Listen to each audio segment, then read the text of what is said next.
As night fell, Dr. Greenstreet returned to the clinic, which now seemed strangely eerie, without the presence of any other therapists, receptionists, or patients. He walked along the corridor to his consultation room, unlocked the door with a loud, reverberating clunk, and simultaneously switched on the computer screen and the dream machine that it sat upon. After a quick wash in the bathroom across the corridor, he was pretty much ready to sleep. Grabbing a blue woolen blanket from one of the cupboards, he attached the wires to his head, feeling a little foolish in doing so.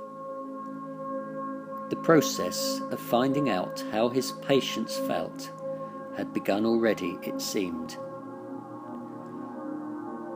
So, with a flick of the switch, Dr. Douglas Greenstreet turned out the light and lay down upon his own couch to blow some Zeds.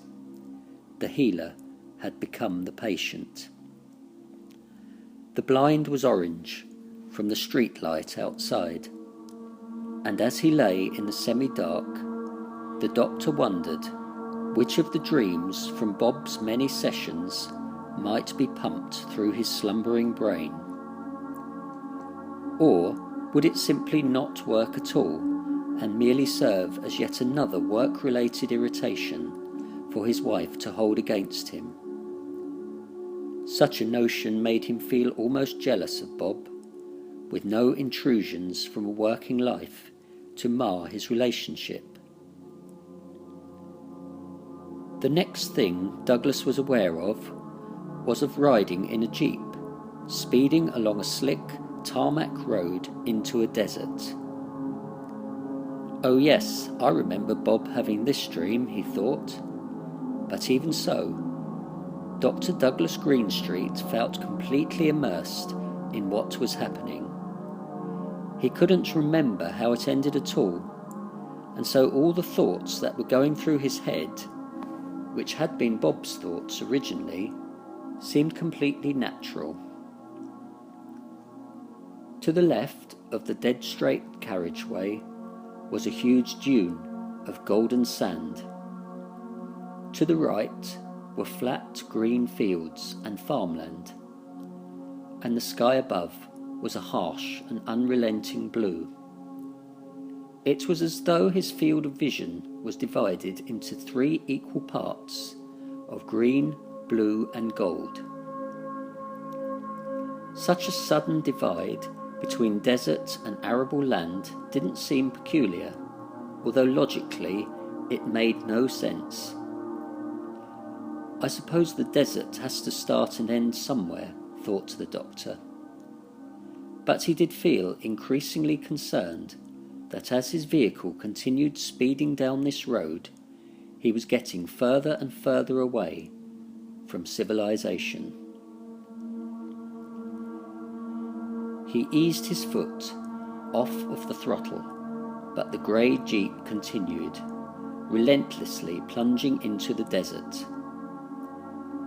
All Douglas wanted to do was to turn the thing around and drive safely back to the nearest town.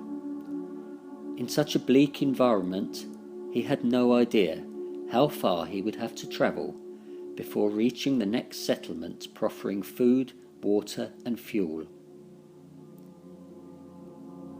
Gazing at the distant horizon, it became apparent that the green half of the scenery came to an abrupt finish several miles ahead.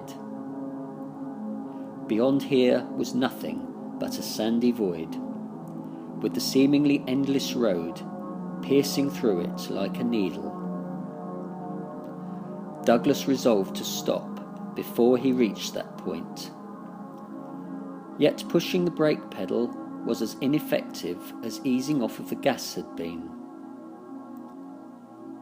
Using a bit of lateral thinking, the doctor surmised that the best option would be to steer across to the left, so that half his vehicle was off the road.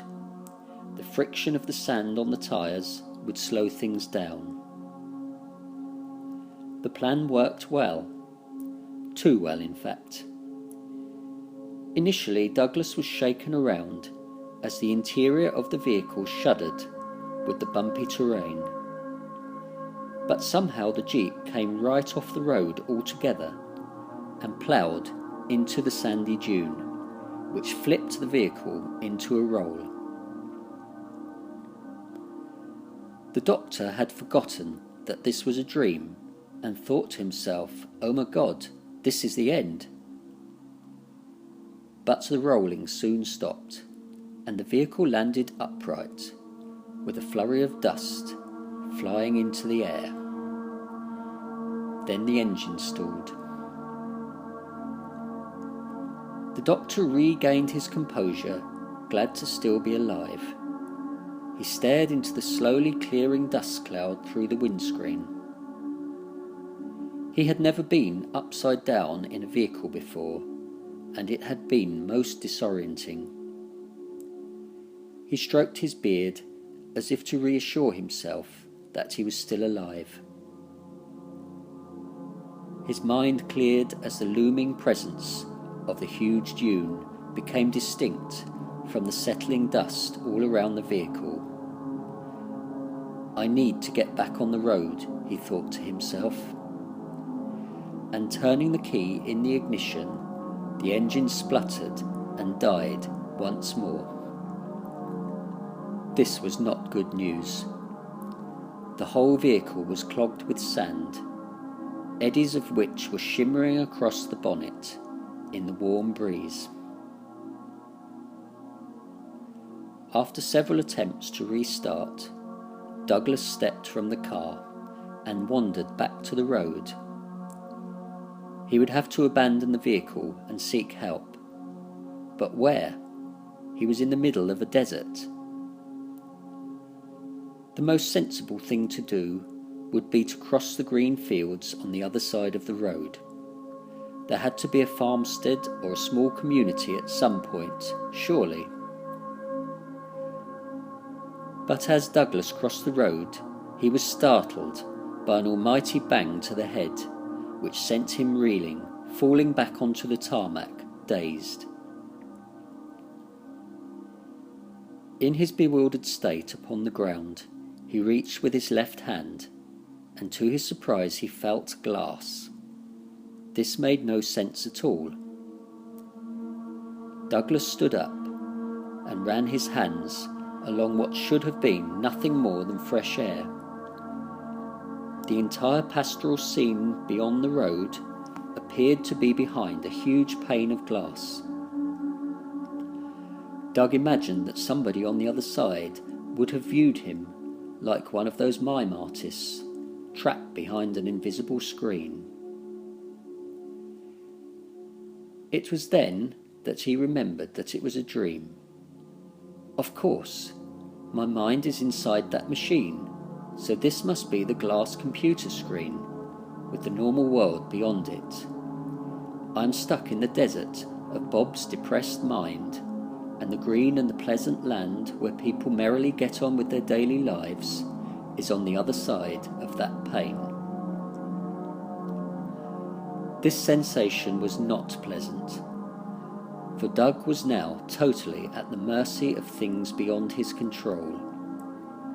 He was sure to wake up eventually, but for how long would he remain stuck in this barren landscape, or thoughtscape, or whatever you wanted to call it? Doug felt very alone.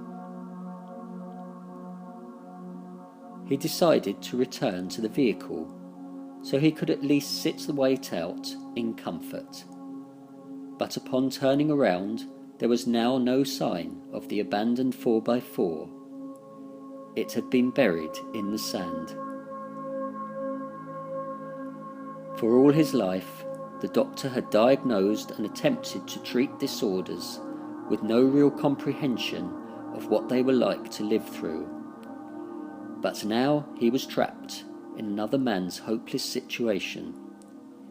He missed his wife Bernice and imagined her smiling and placing a steaming bowl of casserole on the dinner table in front of him at home. But such simple, homely notions were just fantasy, all the while he was stuck in this void. And so he sat at the side of the road and drew swirling patterns in the sand with his fingers, waiting, interminably waiting.